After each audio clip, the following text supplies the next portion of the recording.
Donc le Dvar Malchut cette semaine parle d'Abraham Avinu en tant que premier juif.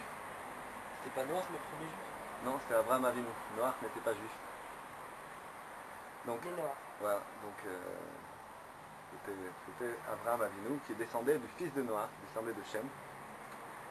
Et Abraham Avinu démarre d'après le Rabbi et d'après le Midrash les 2000 ans de Torah.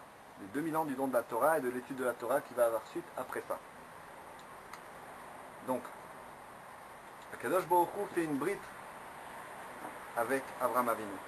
À la fin de la paracha, il fait une autre brite. La première brite, c'est brite Ben Haftarim, c'est-à-dire l'alliance d'entre les morceaux, où Abraham Avinu, il a découpé plusieurs sacrifices en deux parties, et il est passé à l'intérieur avec Akadosh Baruch Hu à l'intérieur des morceaux. C'était la brite Ben Haftarim, entre les morceaux, où Akadosh Baruch Hu lui a promis la terre des 7 peuples, c'est-à-dire Eretz Israël. Mais en plus de ça, Abraham Avinu a reçu la terre des 3 peuples, le Kini, le Knizi et le Kadmoni. C'est une terre des 3 peuples qu'on n'a pas encore eu l'occasion d'inaugurer, puisqu'on n'a pas encore reçu ces trois terres. C'est autour de l'Eretz Israël, c'est plutôt vers le côté d'Irak, l'Iran, tous ces pays-là. Et donc, Bezrat Hashem, très bientôt, nous allons obtenir ces terres-là dans le Shalom. Dans le Shalom, dit le Rabbi à la fin du Dvar Malchut, que les dirigeants de ces pays vont nous donner les clés de leur pays, parce que ça nous appartient déjà depuis Abraham Avinu. C'est pas du grand Israël, c'est du Israël très très grand dont il s'agit.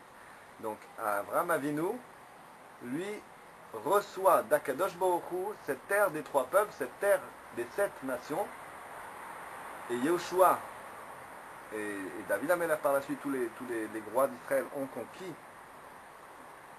la terre d'Israël, la terre des 7 peuples, et on voit qu'à la fin du Dvar Malchut, le Rabbi parle de cette terre des 3 peuples.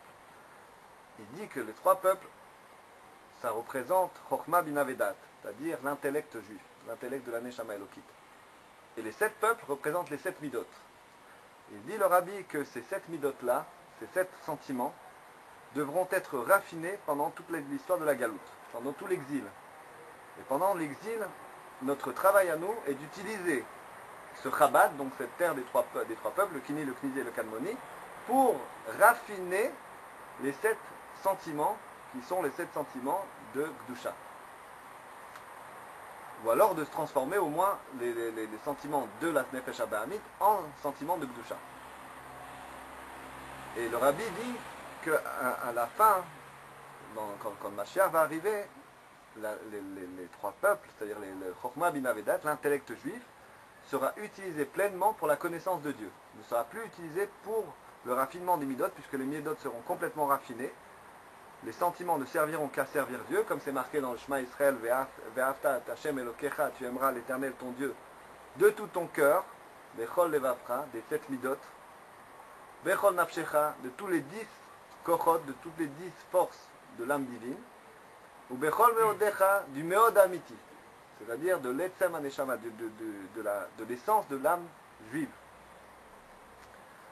Et donc, à ce moment-là, on pourra vraiment être disponible dans l'intellect, puisqu'on ne sera plus occupé ni perturbé par les sentiments, puisque les sentiments seront purs, on pourra étudier la Torah de manière complètement détachée. Et là, le Rabbi donne un chidouche que je suis obligé de lire dans le texte, où le Rabbi explique exactement ce qui va se passer. Et là, c'est très intéressant, c'est un point qu'on va garder avec nous pour toute la semaine de Lech Lecha et pour les semaines qui vont suivre. Le Rabbi est comme ça. Donc la force que le Rabbi donne, que Akadosh Baruch Hu donne pour accomplir l'ordonnance de Lech Lecha, va pour toi, va-t'en de tes sentiments néfastes et va vers les sentiments qui sont des bons sentiments. Me'artzecha el haaretz asher ereka, vers la terre que je te montrerai, que Hachem montrera à Abraham, donc à chaque juif. Venetinat Eretz Israël, et le don d'Eretz Israël, Kol Eser Aratzot, toutes les 10 terres, chez Ekolel et Ashlemut à Avoda, qui comprennent toute la plénitude et la perfection du service de Dieu des Juifs pendant le temps de la Galoute, et qui va aboutir au moment de la Géoula. Vegam et hashlemut shel matan Torah, et même la plénitude du matan Torah, shenosaf le gilui hamochin shebat Torah, qui va se rajouter au dévoilement de l'esprit qui est dans la Torah, chez Be'erech les midot, qui est en rapport avec les midot. C'est-à-dire le dévoilement des 49 portes de la sagesse, c'est-à-dire de la Bina, comme on a dit Chokhmah Bina Vedat, la Bina comporte 49 portes qu'il fallait atteindre, et Moshe Rabbeinu est arrivé à la 49e porte, il a obtenu la 50e porte avant de mourir, sur le mont Nebo, c'est-à-dire Nunbo, c'est-à-dire כפי שזה היה במתן תורה בפעם ראשונה, יהיה גם הגילוי של גיל מל המוחין, גילוי שער נון, c'est-à-dire la porte, la 50e porte, ce qu'on appelle שער נון. Le שער נון, ça n'a rien à voir avec tout ça. Ça n'a rien à voir avec toutes les portes qu'il faut franchir pour obtenir la Bina. Et Moshe Rabbeinu s'est vertué toute sa vie à obtenir cette 49e porte. Et la 50e, il a obtenu que quand il est niftar, son corps ne pouvait pas supporter la lumière de la 50e porte. Parce que la 50e porte, entre la 49 et la 50e porte, il y a une différence énorme. Et c'est quoi en fait la 50e? La 50e porte, c'est la porte qui permet d'avoir un lien direct avec la sagesse de Dieu. Il y aura le dévoilement des trois forces intellectuelles dans leur essence, Gilui Shar Nun, le dévoilement de la 50e porte, Ve'ad kefi shehu na'ale shelo berech mimem tet hasharim, qui est de totalement surélevé par rapport aux 49 portes, Betorah Chadasha mitititse, dans la nouvelle Torah qui sortira de moi, c'est-à-dire la Torah Chadasha, la nouvelle Torah que va expliquer le Mashiach, qui est en fait la même Torah que nous avons actuellement. Et le sens de Torah Chadasha, c'est-à-dire nouvelle Torah, c'est-à-dire nouvelle explication, nouveau commentaire de la Torah, qui est en fait la Chassidut. C'est le moment où le Mashiach va commencer à parler et à donner tout son enseignement de la Chassidut, qui résume tout l'enseignement depuis le Baal Shem Tov, l'Admor HaEmtsaï, l'Admor HaZaken, l'Admor HaEmtsaï, c'est le fils de l'Admor HaZaken, le Tzemar Tzedek, le Rabbi Maharash, le Rabbi Rashab, le Rabbi Rayat et le Rabbi Melech HaMashiach, qui lui va donner tout l'enseignement entièrement relié les uns avec les autres, tous les enseignements ensemble, comme on le voit dans Bati Legani, il le fait, il parle des 7 Rebbeim en même temps, et à ce moment-là, il va donner la Torah Chadasha. Et la Torah Chadasha, c'est quoi? La Torah Chadasha, elle nous apprend une façon nouvelle d'étudier la Torah. Une façon qui vient de manière presque intuitive. Et donc, la Torah Chadasha nous apprend une manière totalement intuitive d'étudier la Torah. C'est le Dvar Malchut. Le Dvar Malchut, n'importe qui peut l'étudier, même un enfant. Et il peut comprendre les concepts les plus élevés qui ont été donnés dans le Zohar et la Kabbalah.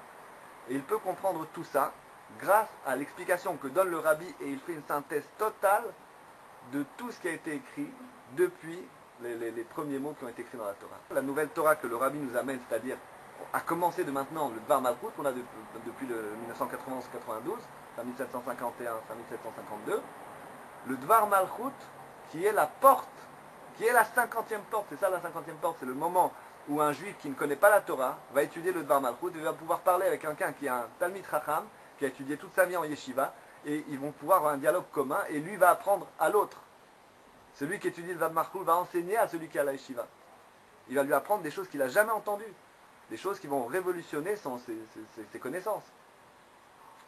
Et donc ça c'est le Sha'ar Nun, c'est ce qui nous permet d'avoir accès directement à la science d'Akadosh Baruch Hu. Et Moshe Rabbeinu n'était pas capable d'obtenir cette science-là, sauf le Mashiach oui, et va rester dans son corps, parce qu'on voit comment le Rabbi est toujours dans un corps Gashmi, donc toujours dans un corps matériel, que c'est plus un problème pour lui puisqu'il domine le Sha'ar Nun. Le Sha'ar Nun lui permet de dominer la matière, et il n'y a plus de différence maintenant entre un corps qui est vivant, entre un corps qui est invisible. Le Rabbi peut être invisible, peut être visible, il n'y a plus de problème, il a dépassé toutes ces limites-là, et en plus il est relié avec l'essence de Dieu. Atzmut Ensof. Yechi Adonenu Morenu Rabbeinu Melech HaMashiach L'Olam Vaed, et nous avons aujourd'hui, Baruch Hashem, la possibilité d'étudier ce Dvar Malchut, de s'accorder avec le Sha'ar Nun. Vive le roi Mashiach.